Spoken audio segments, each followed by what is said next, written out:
All right, I think we are good to go.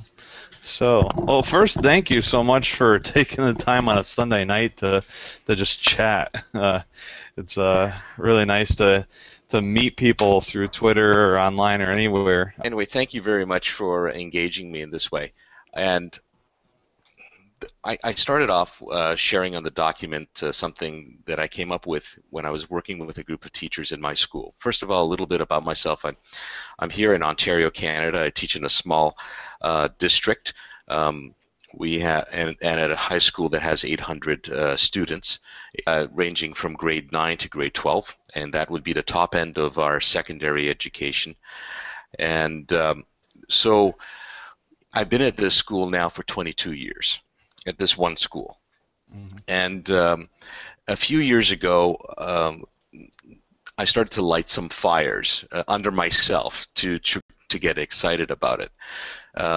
So I decided applying for different opportunities to create projects. One project was to bring a learning management system to our district, and that was Moodle.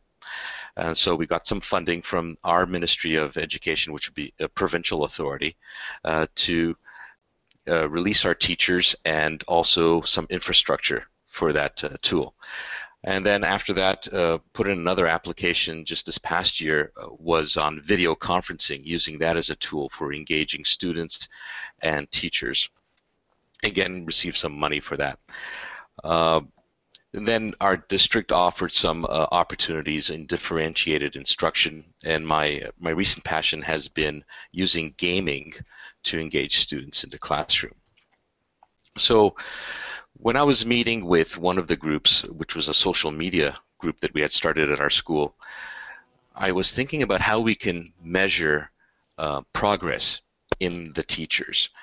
And we had some discussions, and I kind of nailed it down to ACE, ACE, some sort of a learning approach that has this acronym in it. A is for awareness, C is for comfort, and E is for excellence. So when we looked at the 5 people in our group and we said, all right, let's take a look at the different social media tools we're going to be using as part of our project. Would you rate yourself as A, C, or E? Or, we tried to get away from plus and minuses because then it just becomes too much. And then about a month down the road, we did another kind of rate yourself. And of course, as you're rating yourself, people are piping up and saying, well, you've forgotten that you were able to be successful in this area. So, you're being a bit hard on yourself. Perhaps we should give you a C plus instead of just a C, that sort of a thing. So if we were to look at a brand new teacher, and we had some new teachers in our team, and if I was to sit across from a brand new teacher and sit down with them or speak to a group of teachers, I would say, let's talk about how aware you are of the different technologies. Just pick any technology that you can have in your mind, and I would say you start reading about the technology. Let's say you've heard of Twitter, but you've thought, I'm never going to get involved in that because I could care less what this celebrity or that celebrity or this politician is saying or what people had for breakfast. That's not for me. Why would I even follow them? And I said, that's a good point, because you don't need to follow them. So we would have a discussion about it, just as you would choose who your real life friends are and who in the staff room you sit down to talk with, because it's going to be beneficial to you, or you're looking to help somebody. That's the kind of relationships and conversations that we're going to be looking at through social media and different types of technologies. So you read about the technology, maybe watch a few video tutorials, and then, okay, I've got to get my feet wet. So you create an account. And if you're not comfortable in using, let's say, your official district, your school district's email, then create a Gmail account or a Hotmail account and use that sort of as your sandbox. You play with it, email. And so in case you get some spam and things, it's not going to be cluttering up your very important inbox. So you create an account, and then you start, the screen lights up, and you're probably given a whole bunch of options. And if it's a really well-designed site, they're going to say, hey, take a look at this tutorial, and take a look at some of our featured products that people have created with our tool or our account. And then you start playing with them. So I would say you need to be aware. And then once you're aware, then you're going to start to look at how you can make yourself comfortable. And it's one thing to sit back and watch other people do things. Sometimes you just need somebody to push you to actually want to use a tool. And that push may not even come as somebody's direction to use a tool. It might be like, Richard, you've got this task to do, and we expect it done in a certain number of time. Now, if you didn't know about this new tool that you just encountered, let's say even a month ago, you would maybe just default to what you normally do. But now you've got this tool, or maybe you start reading about a new tool, and you get aware of it, and you say, okay, here's my chance to get comfortable with it. I've got actually a purpose for using this. So, that bit of pressure to dig into the tech and to solve an actual problem. And so you're not just doing it as sort of like an add-on. We say in our district, it's additional work. You've got task A to do, and you just need to maybe look at it in a different way and use this new tool. There'll be a learning curve, and hopefully there's a slope to that learning curve, because you do want to get up that hill. Other times, you may not have that push, and you might say, you look around and maybe you've been invited to an event, even a social event, and there's an opportunity for you to maybe even help somebody else with a problem that they have in your own personal life, and you go, oh, that tool that allows me to create events and send out invitations, that sort of thing, that would be great to help so-and-so with their 60th wedding anniversary. So there, you do it as a private project as opposed to an education district project. And of course, as you start to share your success with others, you might come across some people who have used that tool before.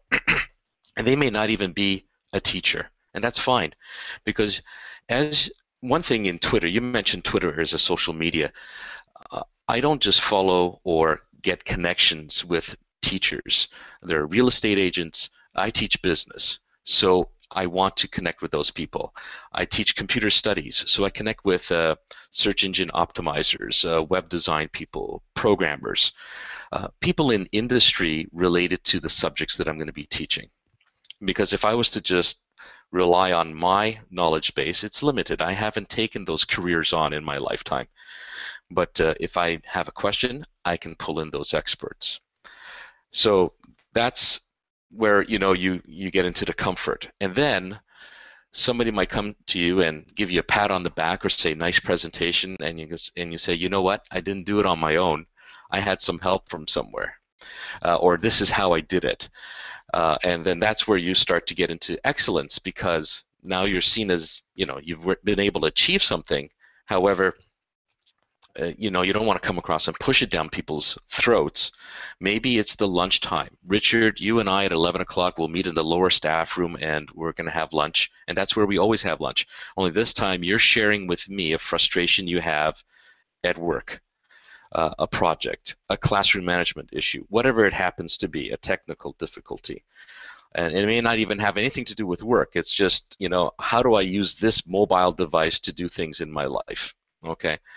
And then if I'm in a position where I have some knowledge, I might say, well, this is how I solved a problem similar to that. Or I might say, let me think about that. But what I'm doing is I'm going home and firing off maybe a request for help on some sort of a social network, because I care about you, Richard, and so I want to come up with some information to come back to you. And then you go, oh, wow, I didn't know you solved that problem. Oh, I didn't actually. And that's the power of this particular tool, or this is how I did it. So yeah, go ahead. Yeah, and I think that you made some excellent points, and especially I have found, not just with this class, but I did my undergraduate and my graduate online, and I found that the great shift in the way that we learn in the 21st century, that the teenagers are learning, that everyone is learning, is that it's no longer the step one, all right, go do this, step two, do this. It's no longer a step-by-step process, or it's no longer that there's only one person in your area that is the expert of knowledge that you need to turn to, and especially in the classroom. the teacher is no longer the smartest presence. The smartphone, the classroom, the collective can be so much more powerful, and I think that that is where it's such a great shift, and it's also a great challenge, especially for teachers who have taught in a way for years, or new teachers that have been taught in a more linear format. So now, especially as a teacher trying to teach this course, or helping teachers understand that, all right, this is a new application. I'm not going to tell you, all right, step one, open the file and and choose a new project. It's now, here's the application, go out and play and figure it out, and you will have failures, and you need then to have that network to ask, say, all right, what have you found, what have you discovered? And it's more of an abstract way to, and it's very uncomfortable for a lot of people because they're just not used to it. But I've found that the power of our personal learning networks, or social media, can at least help take the edge off. But especially for a certain type of learner, a person that learned in in the 20th century, it's very different. It's a very different approach. So I think that your steps are perfect in terms of learning. The ACE learning approach is good. Yeah, there's something you said, Richard, that triggered, if I may say. You talked about the comfort of the learner, and we're talking also of the student as well as the professional, the teacher. I think if I was to just not push myself, I'd probably teach in the way that I learn best. But if I have a classroom full of 30 people, 30 young people, some of them learn the same way I learned, and so I'm going to meet them. So there has to be this recognition that I'm not the fountain of knowledge. The knowledge is all out there, but I've got to become a professional at how people learn, and I can teach these young people how to learn in their own way. Leaning against some of their strengths, and a little bit further down in our conversation, I've got some of the 5 human senses that I'd like to appeal to have lessons become enduring lessons. But yeah, definitely the comfort. The teachers need to realize that there is a time for them to lecture. There is a time for them to recognize that there's a lot of talent in their classroom besides themselves, in these young people. Everybody is an expert at something. It may not have some direct connection to the curriculum, but they may have a skill that can actually be very useful in a team of learners, and so it'll make all the other students benefit just because they're implementing their skill.